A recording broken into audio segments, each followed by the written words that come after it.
This week on ANN, the Adventist Development and Relief Agency responds to the Ebola epidemic in West Africa. Leaders seek an investigation into a possible forced reconversion of an Adventist church in India. And women in the inter-European region receive empowerment during the territory's first Adventist Women's Conference. These stories and more are coming up next.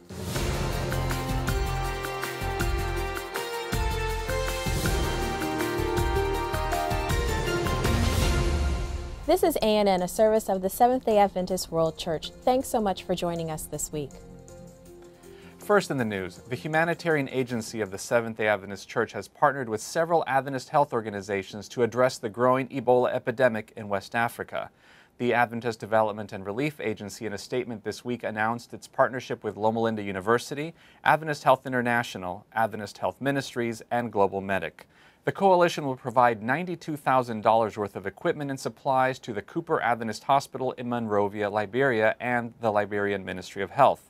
ADRA and Global Medic have also airlifted $50,000 worth of supplies to the Waterloo Adventist Hospital in Freetown, Sierra Leone. David Holdsworth shared what the agency hopes to accomplish through their efforts. ADRA has shipped materials to both Waterloo Hospital in Sierra Leone and to Cooper Hospital in Monrovia. Those materials are to protect the doctors and staff at each of the hospitals, and they include what is in the industry called protective equipment.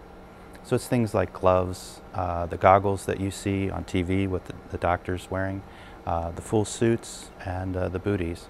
But it also includes other materials such as tents, so that at Cooper and at Waterloo they can screen the patients, they can do a triage outside of the facility. So if they end up with an Ebola patient, that patient can be sent elsewhere and not infect the hospital itself. Our second phase of activities at ADRA in both countries is to do an outreach to the communities around both of those hospitals, educating people as to what Ebola is, providing clean water sources, and also helping change their behavior when it comes to interacting with each other at this time of crisis. A possible forced reconversion of Adventists in a northern village in India has prompted church leaders to request an investigation from national authorities. Members of the Azroi Church switched to Hinduism during a ceremony on August 26, according to church leaders. The practice of forced conversion is illegal in the southern Asian country. Christians in the area believe that some Hindus were forcing people to switch faiths in an effort to stifle the work of missionaries. In addition to requesting help from authorities, the Adventist Church has also launched its own inquiry into the incident. More than 800 Adventist women were inspired to discover their full potential last week during the first Women's Congress in the inter-European region. The purpose of the Women in Action Congress was to equip women to represent Christ within society and their families. The women in attendance represented 20 European nations. Presentations and workshops covered numerous topics including forgiveness, mental health, motherhood, and social media. Congress attendees also took to the streets in a flash mob to promote the church's anti-abuse initiative, End It Now. Church leaders and European national leaders inspired participants to make positive impact in their families and their communities. The Adventist Church's world headquarters will host an online conference next week to offer leaders and members training on biblical stewardship practices. The three-day World Stewardship Online Conference will begin September 19 and will be offered in English, French, Portuguese, and Spanish, as well as closed captioning in English. The conference will offer numerous seminars including budgeting, managing property, and Christian ethics. Speakers will include Adventist Church President Ted Wilson and Vice Presidents Pardon Mwanza and Ben Schoen. For more information and to register, visit AdventistStewardship.com. It's really impressive how now, thanks to technology, you can have these conferences remotely, people attending from all over the world. It's fantastic. It's so much easier. And it saves on travel budgets too. Absolutely. Well, and speaking of online conferences, the 2015 Global Adventists Internet Network, or GAIN, will take place in an unprecedented location, the Internet. The annual conference was originally set to take place in West Africa. Organizers, however, changed the location due to the growing Ebola emergency in the region. Instead of canceling GAIN altogether, Adventist leaders decided to take the conference online. Williams Costa Jr. shared more on this decision. Well, it's absolutely necessary to keep the flame alive. We have a problem, but we need to look for a solution. And having GAIN online can be a solution. To me, is not ideal, because one of the secrets of gain is everybody getting together, looking face to face. But under the circumstance that we have, I think that will be a great conference. GAIN 2015 will take place February 11 through 15. More than 130 children attended a health educational event in central Ukraine last month. The program featured games that taught principles for maintaining a healthy lifestyle. The event also featured a puppet theater that shared messages of honesty and kindness. A new television series in Australia is set to explore the messages of religious art. Record in Focus has more. This is my favourite Rembrandt. It's one of his final works, and it portrays the story of the prodigal son. For decades, Rembrandt was fascinated with this story. He made numerous sketches and illustrations until he painted this life-size masterpiece in 1668. The series is being broadcast weekly and is also available via Hope Channel's new on-demand service. This painting was intended to help people better understand the true nature of the cross of Calvary. It was intended to shock and generate emotion. You have the face of Jesus looking at you with tears coming down his cheeks. Not for himself, but for you and me. Coming up, Adventist humanitarians equip mothers of special needs children in Zimbabwe. And later, remembering the life of an Adventist missionary pioneer on the Japanese island of Okinawa. Stay tuned to hear more of these stories. Another great gift from God is His law. Jesus said that man must live by every word that proceeds out of the mouth of God. And the psalmist declares, "Oh, how I love your law." In God's law, the first 4 commandments tell us how to love God with all of our heart, soul, mind, and strength. And the last 6 tell us how to love our neighbors as ourselves. The law of God is what instructs us about sin and our need for a Savior. Obedience to His law develops our Christian character by demonstrating Christ's power to transform our very lives into His likeness. I hope you will accept the wonderful gift of God's law and let His power order your steps as you walk toward heaven.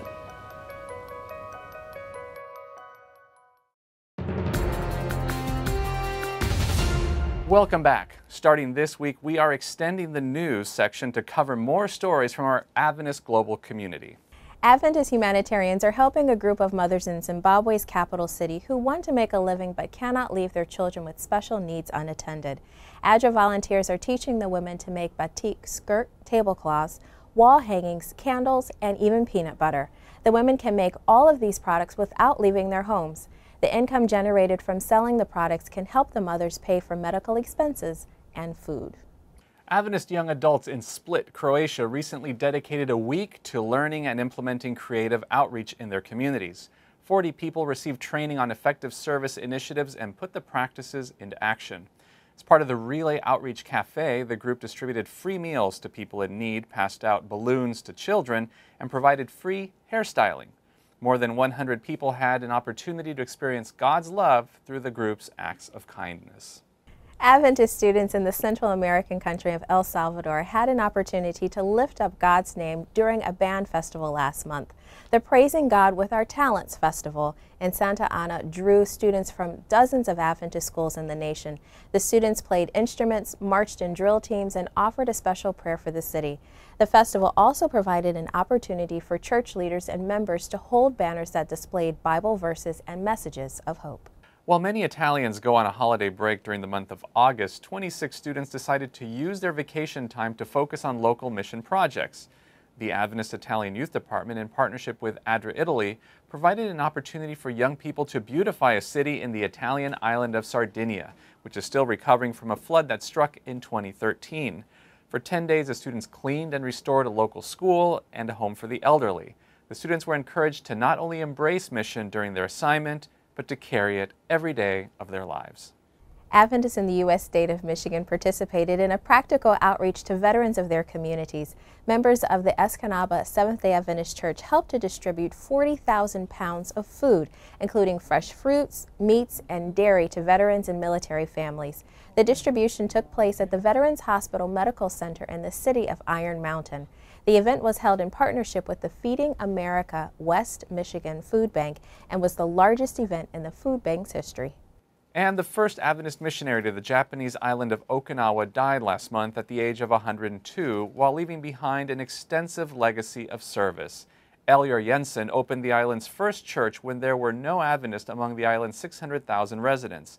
Jensen also established a thriving Adventist community, including a school and a hospital on the island in the 1950s. Jensen also served as head of the Alaska Mission before it became a U.S. state, and also worked as a business manager for Penang Sanitarium, now Penang Adventist Hospital, in the Southeast Asian nation of Malaysia. Jensen also served as the head of Tokyo Sanitarium and Hospital, currently known as the Tokyo Adventist Hospital, and pastored the church on its property. Today, thanks to his work, Okinawa has 16 Adventist churches with nearly 2,100 members. What a legacy to leave behind. It's fantastic. I actually helped to continue that legacy serving as a missionary in Japan. I did not know that. Yeah, back in 2004. And the church there is small, but it's strong. It's continuing to grow. What a great opportunity and a great ministry as well. And there's so many other ministries in the church, so let's take a look at a couple more. Absolutely.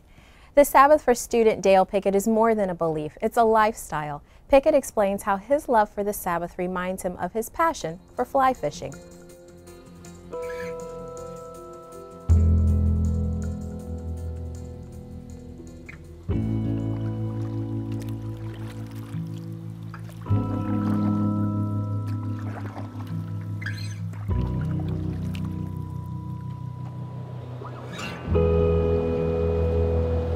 The reason that I like fly fishing is probably not easily explained in one sentence. Honestly, I think it's a culmination of everything, really. It's the beauty of the cast. You don't get bored as easily, and there's so many dynamics to fly fishing that make it fun, make it enjoyable, make it relaxing, and make it challenging. My name is Dale Pickett, and I am a fly fisherman.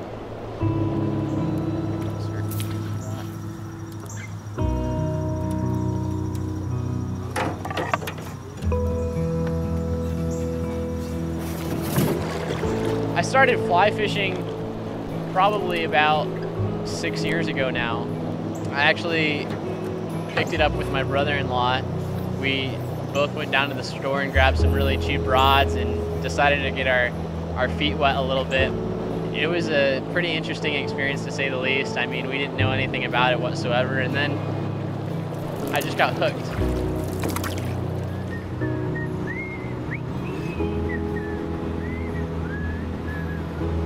For me personally, I would say that being out in the water and getting a chance to cast, and when you're by yourself, it's a very spiritual thing. That being said, I would say that it provides an opportunity of solace, time away, and time of reflection, and time alone in nature. In fly fishing, actually, I see a lot of similarities to the Sabbath. And one of the biggest ones is really the opportunity to watch, wait, and listen, and be revived. I would say that one of the largest things that the Sabbath does for me is it provides the opportunity to rest and reflect. I think that fly fishing in and of itself is something that's so relaxing for the body and the mind, and I believe that the Sabbath is meant to be the same way for each person. Some of the things that I look forward to on the Sabbath are just being out in nature. I think that nature is God's first book, and through it we get the opportunity to see His handiwork, whether it's in aquatic nature or whether it's in the mountains and the trees. In all those things, it's something that offers itself openly for you to see a piece of God. If you're out in the water and you don't watch and wait and listen, you don't pick up as much. You don't see possibly what the fish are doing or what the river is doing around you. And much like in the Sabbath, if we don't allow ourselves to sit back and take that moment, we may miss the very thing that God is trying to show us. In the end, the Sabbath is so special to me because just like fly fishing, it provides the opportunity for me to revive, to reflect, and to be alone. It's not just something I believe, it's my way of life. For this month's Mission Volunteer feature, Anis Abdelnour shares how a recent trip to Jordan reignited his passion for mission. In June of this year, I traveled to Jordan to work alongside local church pastors, youth, and the Adventist schools staff. My mission trip to Jordan was a real blessing in so many ways. It was an opportunity to give back to a city where I was raised as a young boy, and it re-inspired my perspective and passion on mission work. While I say it was my mission trip, it really was God's mission trip. Our time in Jordan was focused on meaningful community service, outreach, attending to the pressing needs of individuals and families, and building relationships. Our mission team distributed food supplies to homes in the poor areas in the 3 large cities of Zarqa, Irbid, and Madaba. Many of the families we helped were Syrian refugees, and in each of the homes we visited, we prayed with the families. One of the memories I continue to hold on to from my trip is when we visited a disabled man suffering from a serious illness. He could not walk and had not left his bed for 4 years. After passing the food items to his household, we prayed for him and his family. When we asked what we could do for him, he pleaded with us to secure him with a medical bed. Such a simple item that is common to us here in the United States would have such a significant impact to his life and the lives of his caregivers. Our time in Jordan came to an end with a youth camp in the city of Jerash, which was attended by almost 80 people. Our time together was a real blessing and certainly lived up to the theme of the camp, growing in Christ. As I think back to our trip, I wanted to extend a special thanks to the Middle East North Africa Union and East Mediterranean Field for opening the way to this trip and hopefully future trips. Thank you to all who supported this trip and made this opportunity possible. I pray that under God's continued guidance and direction, we may have the opportunity to continue to harvest the seeds we planted during our time in the Middle East. In this month's stewardship segment, Arika Puni explains how God's blessings are intended to be shared with others. It's mine, isn't it? But Daddy got it for me. It's mine. I often tell my children when they're arguing over a toy, I was there when you came into this world. I saw you and you came with nothing. Everything you have, we have provided for you, even this toy. So share it. And that, of course, is true for all of us. God is the creator and owner of everything. We came into this world with nothing and will exit this world with nothing. Everything we have, God has provided. Let's remember that these are His blessings to share. We can play together. Okay. Like Buzz. The Buzz, it's dirty. Remember, stewardship is my all in response to God's all. Coming up, learn how to virtually send information from one phone to another without an email or even a text message. But coming up next, Hope Channel programs return for a new season.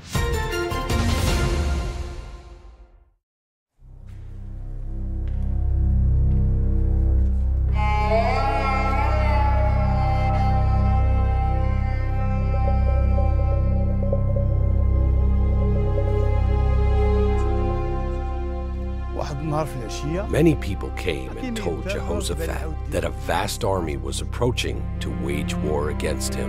Alarmed by this news, Jehoshaphat proclaimed a fast for all of Judah. People came from every town in Judah to fast and pray together.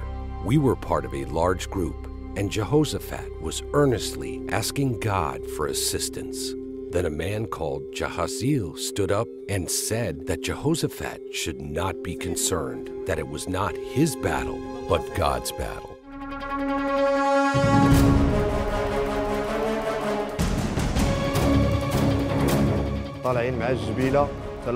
It was early in the morning when we set out in the desert of Tekoa. We were seriously concerned about facing this huge army, but we were told to have faith. We had also prayed. When our reconnaissance platoon came over the hill, we only saw dead bodies all around. The enemy had apparently turned on each other. Jehoshaphat's prayers had won the battle, without even having to fight.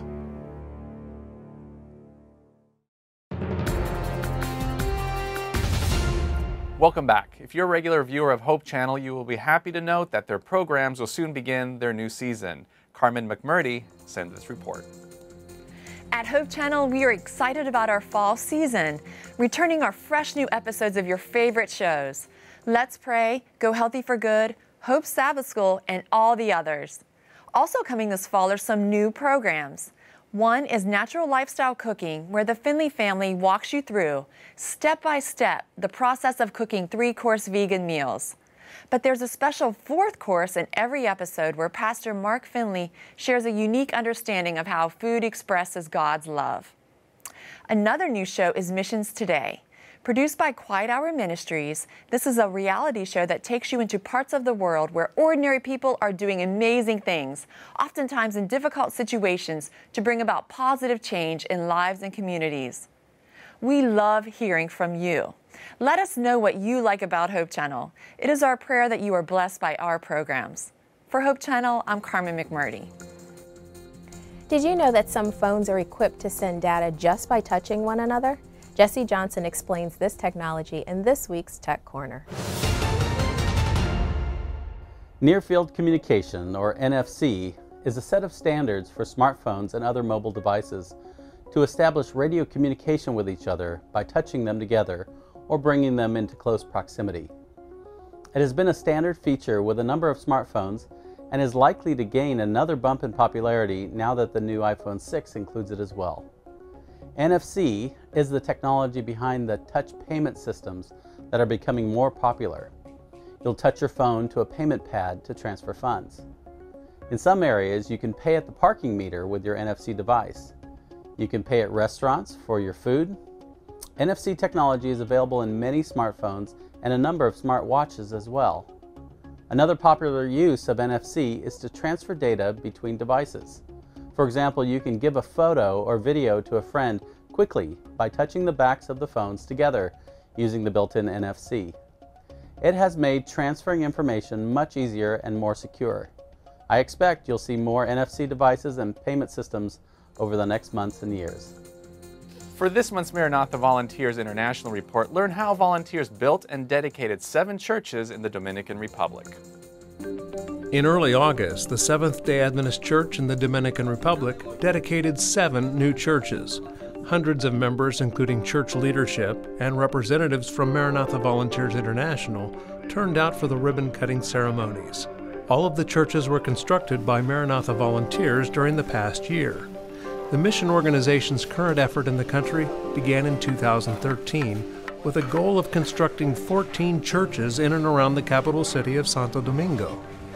Prior to this current effort, Maranatha has worked in the Dominican Republic multiple times. The work first started in response to Hurricane David in 1979. The storm devastated parts of the island, and Maranatha helped to rebuild homes and churches. Then in 1992, Maranatha embarked on a major initiative to build 25 churches in 90 days. More than 1,200 volunteers participated in what became known as Santo Domingo 92. Those churches have since grown and created more congregations, many of which were also in need of church buildings. so Maranatha returned in 2002 to build 50 more places of worship. In 2013, church leadership asked Maranatha to return once more.